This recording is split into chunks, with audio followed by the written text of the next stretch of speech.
Avant Grand-Rivière, c'était une petite commune. Les rues étaient en terre. Après, on l'a bétonné et puis tout le monde s'est mis la main dans la main. On a construit leur maison un peu plus grand jusqu'à temps que la commune s'est développée.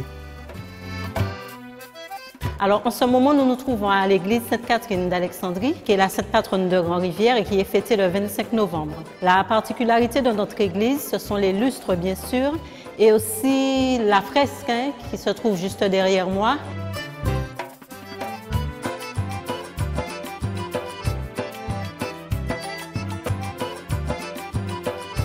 On faisait un peu de tout. On faisait de volleyball, on faisait de football.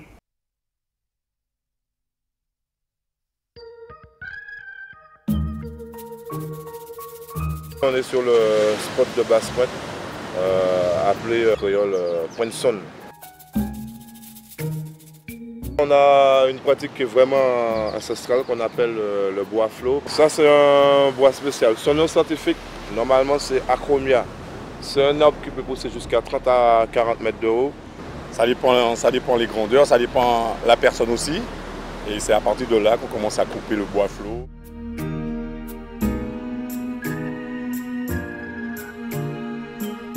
Il faut savoir qu'on l'a utilisé pendant la période de l'esclavage. Les nègres marrons, pour s'enfuir du système colonialiste, ils ont cherché des bois qui étaient similaires à l'arbre qu'ils utilisaient déjà en Afrique. Et là, ils ont commencé à construire des espèces de radeaux que nous, on a appelés après par la suite des prix-prix. Et c'est comme ça qu'ils ont commencé les premiers échanges avec les peuples de la Caraïbe.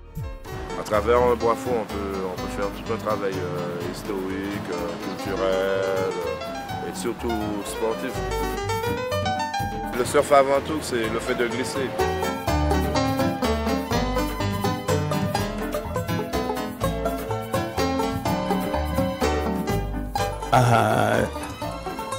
Il faut avoir du courage pour le faire.